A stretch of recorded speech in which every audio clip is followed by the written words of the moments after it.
These videos are mainly intended for the facilitator because they need to know more than what they tell the participants.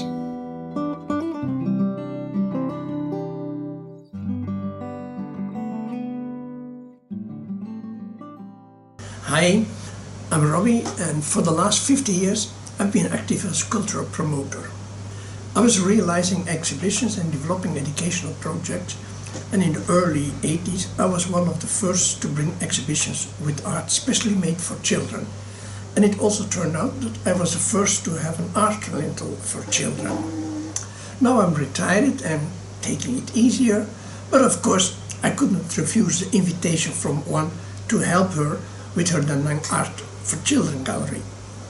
Since I started with these kinds of activities more than 40 years ago, I have also learned a lot, because art for children raises all kinds of questions from education, which is also noticeable in the various videos that I have made for Vietnam Cultural Exchange in the meantime. This video answers the question of whether we can help children practice foreign languages with our art activities. And yes, we can, and not just children. The solution is actually obvious. Even it's not that often used. More common activities are watching a lot of films in a new language that is usually recommended, but it's very passive practice. And you mainly hear the language relevant to the film.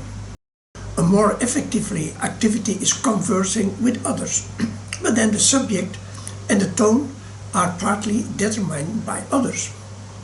That's why writing your own stories is such a great exercise for those who want to practice a foreign language. You determine the subject, the content and the tone all yourself. However, when thinking up a story, you don't always know how to start and what it should be about. Well, normally a story is first told, and as the word suggests, images are later to illustrate it. But why not the other way around? In fact, it can be very useful if there is already an illustration that you can start from. And that's the principle of our activity, Art Start Story. And for this we use the work from our children's art lending, because this work also fits in well with the experience of beginning and older children. Of course, any art can do, because there are still aren't many art lendings for children. So, in order to start from a work of art, we need to know how we can use a work of art to do so. By analyzing and taking stock of what we see, we'll develop skills we can later use when writing our story. So, in what way will we look at the artwork to achieve this? It's a good question, because we can approach a work of art in many ways, looking at the interplay of its colors, wondering what the artist intended with their work, or simply asking ourselves why an image appeals to us. Since this is the first video in Art Begins a Story, we will limit ourselves to two-dimensional work. Two-dimensional means we have a flat surface with only length and width. However, that surface can have various shapes, such as a square, a rectangle, a circle, or whatever. Because I work as a guide in Piet Mondrian's birthplace, and finding the balance in the plane was very important to Piet Mondrian, I learned a lot from that. And I would like to start with one of the most important aspects, balance within the plane. This balance determines all types of work, whether it's a landscape, a portrait, or an abstract piece. And it also determines many other things. That's why we will focus on it here, the balance.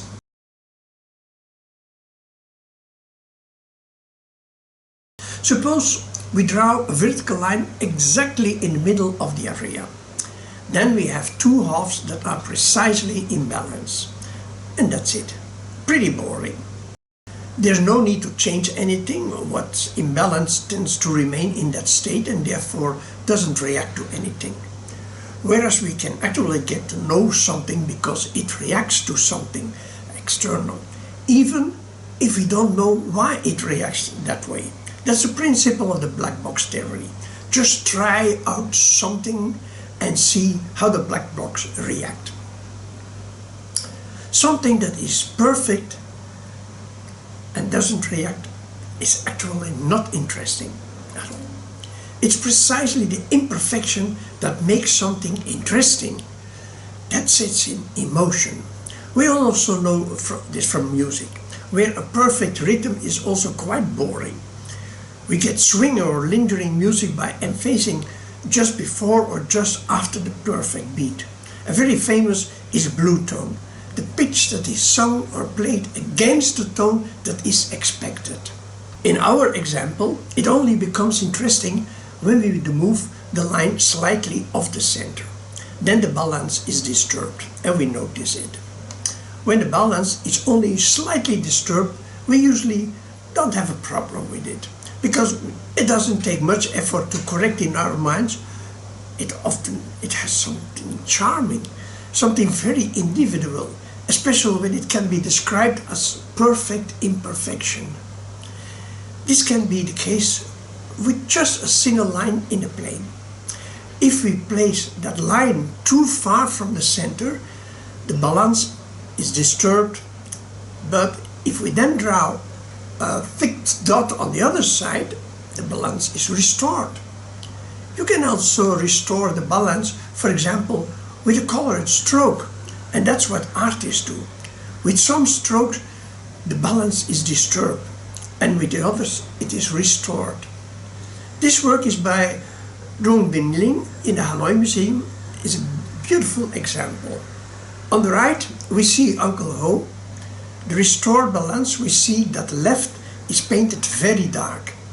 And now it's not only nicely in balance, but there's also a certain tension in the painting. It's a good start for a story.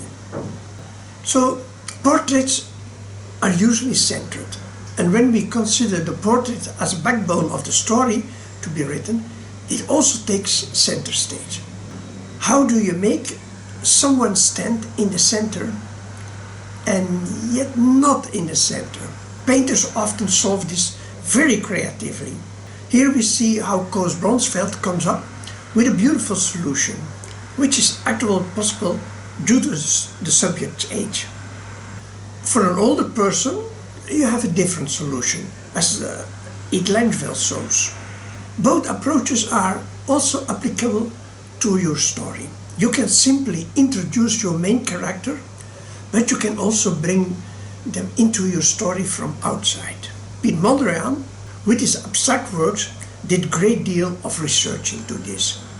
Mondrian offers a beautiful example of how two lines can be completely out of balance, while the balance is actually disturbed in his works, and it isn't. I'll come back to this in a moment, but at first a word about a very special place in the painting.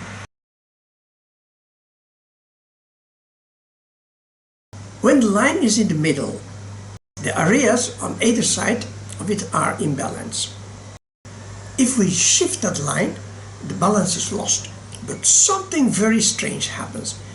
If we shift that single line even further away from the middle, it reaches a point where balance appears to be restored, while in fact it isn't. The point is called the golden ratio, as you can read on Wikipedia. The exact description is that the line then lies at a point where the shorter part is in proportion to the longer part, just as the longer part is in proportion to the total length. When the line reaches the point of the golden ratio, the image suddenly becomes less boring, while somehow still appears balanced.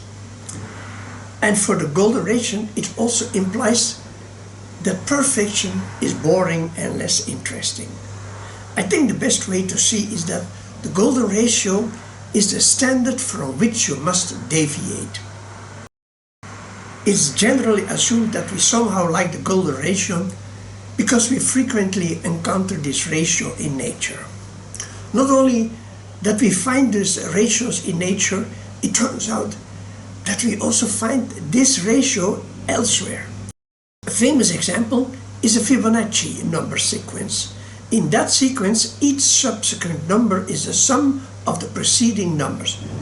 0, 1, 0 and 1 is 1, 1 and 1 is 2, 2 and 1 is 3, 3 and 2 is 5, 5 and 3 is 8, 8 and 5 is 13, 13 and 8 is 21, 21 and 13 is 34, and so on. And that sequence is also quite easy to find in the nature. You find this series in the structures of, for example, sunflowers, as you can see in the Britannica. The arrangement of leaves on branches, the fruit of a pineapple, the scale of a pine cone, just as we can see in the same Britannica, and much more. So, when we place this series of numbers as squares in a plane, we get the following imaging. In each of those squares, we can connect the opposite corners with a bowed line. And then we get this imaging. And if you look at this shell, we immediately see why the Fibonacci sequence and thus the golden ratio seems so familiar to us. Another very famous example of this is a Mona Lisa, divided with a characteristic series of squares. In the next video, we will show why the golden ratio can be so helpful in assessing the portrait. But for now, I want to return to Mondrian's work, because this work also shows certain tranquility in the square. One might think that Mondrian's vertical lines rest on an imaginary horizontal line at the position of the golden ratio, and that Mondrian's horizontal line rests on an imaginary vertical line at the position of the golden ratio, but that's not the case. Those red lines indicate where they will be then. Interestingly, if Mondrian had painted them in the position according to the golden ratio, the balance would have been lost. I think there are at least two important reasons why this is the case. First, there are two lines and not one, and those lines, they also work together.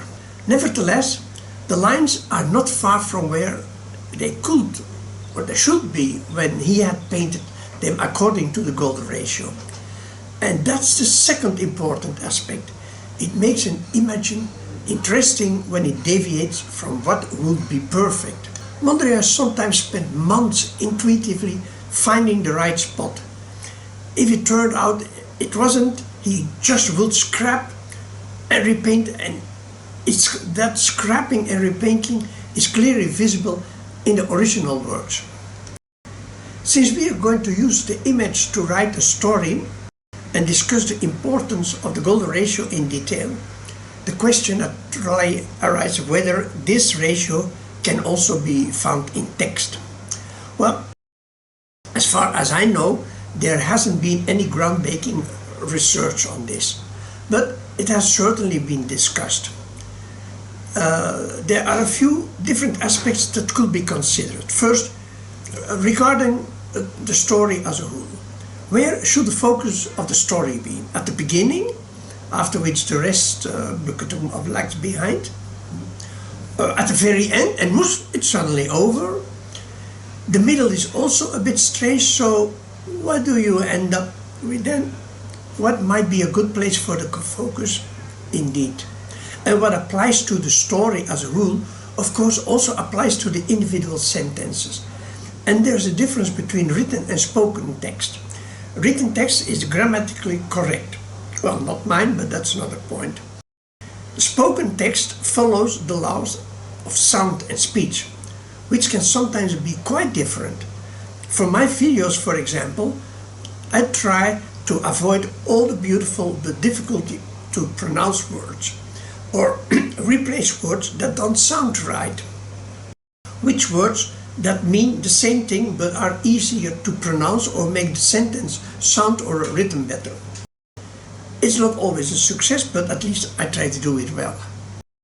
So To end up this video once more, how I see the Gulya ratio, for me it's a standard from which deviation is required. That's why artists don't use a ruler to determine the exact location of the Gulya ratio, nor do they have it in mind. But for the viewer who wants to analyze a work of art, it can be particularly helpful because we simply do not have that much experience. Thanks for watching, and you can support our project by simply subscribing. See you in the next video about how we use a portrait to start the story.